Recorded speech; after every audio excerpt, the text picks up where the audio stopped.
কিছু কিছু সময় রাস্তায় বেরোনো মানেই নিজের বিপদ নিজেই ডেকে নিয়ে আসা। মানে কি বলবো, মানে সকাল 6টার পর থেকে 8টা পর্যন্ত এক ধরনের জ্যাম, 10টার পর থেকে 12টা পর্যন্ত এক ধরনের জ্যাম, 1টা থেকে 2টা পর্যন্ত এক ধরনের জ্যাম। মানে ভাগে ভাগে তরপে তরপে সারাটা দিনই জ্যামের উপরেই কাটছে। ধরেন সকাল 6টা থেকে স্কুল শুরু, 8টার ভিতর সব স্কুল শেষ, তখন এক ধরনের জ্যাম চলে গেল। 10টা থেকে 12টা পর্যন্ত অফিস টাইম, এক ধরনের জ্যাম। আবার 1টা থেকে 2টা পর্যন্ত স্টুডেন্ট গুলো বাসায় নিয়ে আসার জন্য এক ধরনের জ্যাম। মানে প্রত্যেকটা ধাপে ধাপে জ্যাম। কি জন্য বলছি দেখেন, কি পরিমাণ জ্যামে পড়ে আছি দেখেন লুকিং গ্লাসে। ঠিক আছে, মানে এত পরিমাণ জ্যাম, একটা ইশারা তারপরেও অনেক জ্যাম। মানে 1 ঘন্টা লাগছে, যেখানে 15 থেকে 10 মিনিটে বাসায় চলে যায় সেখানে 1 ঘন্টার উপরে লাগে। তাও আবার এটা কোথায়? কুয়েতে।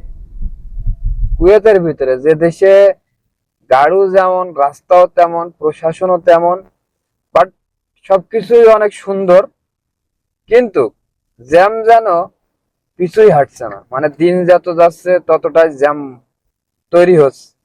যেমন কালকে হঠাৎ আমারই মালিক বলল যে কুয়েতে এখন সব জায়গায় জ্যাম। জ্যামের কারণ কি? এই রাস্তায় সংকট। কিন্তু এ দেশে যদি রাস্তা সংকট হয়, তাহলে বাংলাদেশে কি? তাহলে জ্যাম কেন হবে না? জনগণ তো কেমনেই বাড়তে আছে না, প্রত্যেকটা দেশেই কিন্তু বাড়তে আছে। তবে কেন জানি না কুয়েতে এইবার বেশি জ্যাম দেখা যাচ্ছে সব দিকে। আর অনেক জায়গায় দেখি রাস্তা বন্ধ করে কাজ করছে, সেসব গাড়ি সব ঘুরে যাচ্ছে, তো ঘুরে আসছে। এটার ক্ষেত্রে হতে পারে। ঠিক আছে, মানে কোনো দিকে একটু রিল্যাক্স নেই, যে কোনো জায়গায় বেরিয়ে যে খুব তাড়াতাড়ি বাসায় ফিরবো বা বাসায় ব্যাক করব, তেমন সিস্টেমটা যেন দিন দিন বন্ধ হয়ে যাচ্ছে, চলছেই না।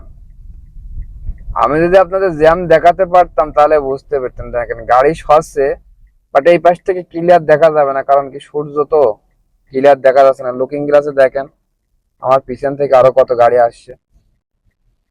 আর ক্যামেরা কেস, একটুতে একটু সমস্যা হলে পুলিশের হেনস্থা, নিয়ম একটু ভঙ্গ হলে সমস্যা।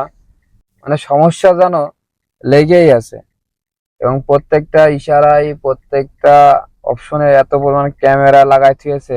একটা জিনিস দেখায় দেখেন, ওই যে পুলিশের গাড়ি দেখছেন না, রাস্তা বন্ধ করে অলরেডি পুলিশের গাড়ি ওখানে রেখে দিয়েছে।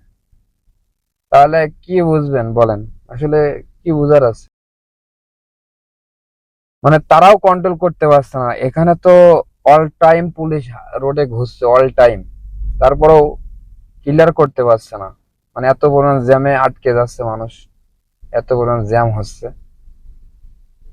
মানে সময় সংক্ষিপ্ত ভাবে এক জায়গায় রওনা দিলে সেখান থেকে ফিরে আসা অনেক কষ্ট হয়ে যাচ্ছে।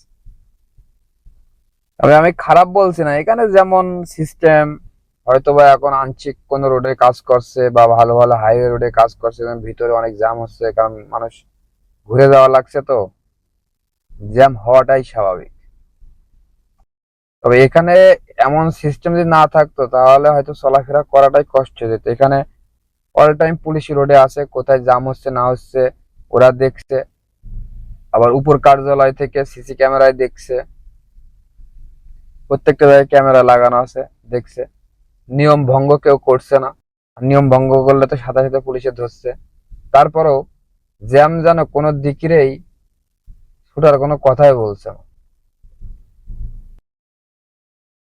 এই হচ্ছে কাহিনী। আসলে মানুষ ড্রাইভারের ভিসায় আসতে চাইলে মনে করে খুব ভালো, হ্যাঁ ভালো, লাইসেন্সের দিক থেকে ভালো, চলাফেরা মালিকের আন্ডারে থাকলে একটু সাহস থাকে, বাট ফ্রি ভিসায় যারা, তাদের তো সাহস থাকে না। এই হচ্ছে কথা। তো সবাই ভালো থাকবেন, সুস্থ থাকবেন এবং প্রত্যেকটা প্রবাসী ভাইয়ের জন্য দোয়া করবেন অবশ্যই।